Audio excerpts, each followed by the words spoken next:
Assalaamu calaykum waraxmatullaahi wabarakaatuh. Inkastoo ay ahayd gabadhan jaamiciyadda ah mid aad u qurux badan, haddana lama soo doonan, ayadoo ay jirto gabdhaha saaxiibada la ahaa in lasoo wada doontay. Maxayna ahayd sababta loo soo doonan waayey gabadhan aadka u quruxda badnayd?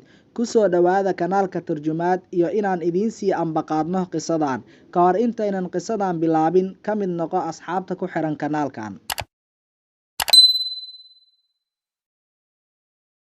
Waxaa jirtay gabar aad u qurux badan oo dhiganaysay jaamacadda. Wiil kastana wuxuu halgan ugu jiray inuu la hadlo ama uu ka maqlo hal eray. Gabadhani caybta ay lahayd waxay ahayd inay ahaan jirtay mid aad u furfuran oo aad u bulshanimo badan. Isla mar ahaantaana waxay ahayd mid diin ahaan liidata haddana aan xijaabnayn.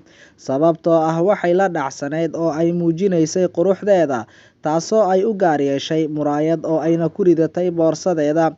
Waxayna soo bixinaysay rubisaac walba, way ku dhoola cadaynaysay quruxdeeda iyadoo aan dareemin dadka hareeraheeda jooga.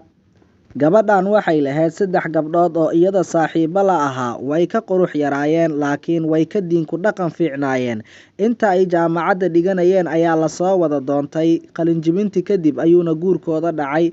Gabadhi quruxda badnayd markii ay qalinjibisay, wiilasha saaxiibadeeda ahaa way ka kala tageen. Qalinjibinta kadibna waxay isku dayday inay u dhawaato mid ka mid ah si ay u guursato, laakiin laguma guuleysan.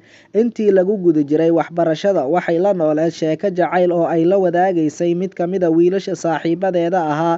Dhammaan saaxiibada kalena way ogaayeen sheekadooda.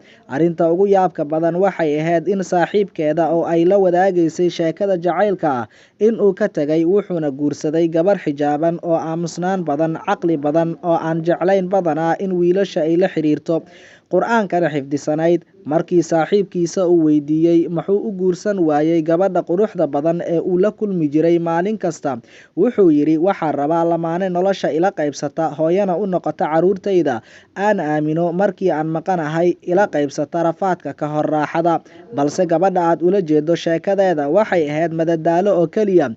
Gabadhii quruxda badnayd aad ayay u murugootay kadib markii ay heshay asxaabteeda oo dhan in ay guursadeen, carruurna ay leeyihiin. Dib isugu noqosho dhab ah kadib, waa ay toostay, muraayadiina waa ay tuurtay, waxay u laabatay xijaabkii, Alla ayayna adeecday. Ilaah ayaana ku irsaaqay nin wanaagsan, laakiin waxay ahayd kadib sanado badan oo ay ka daahday saaxiibadeed.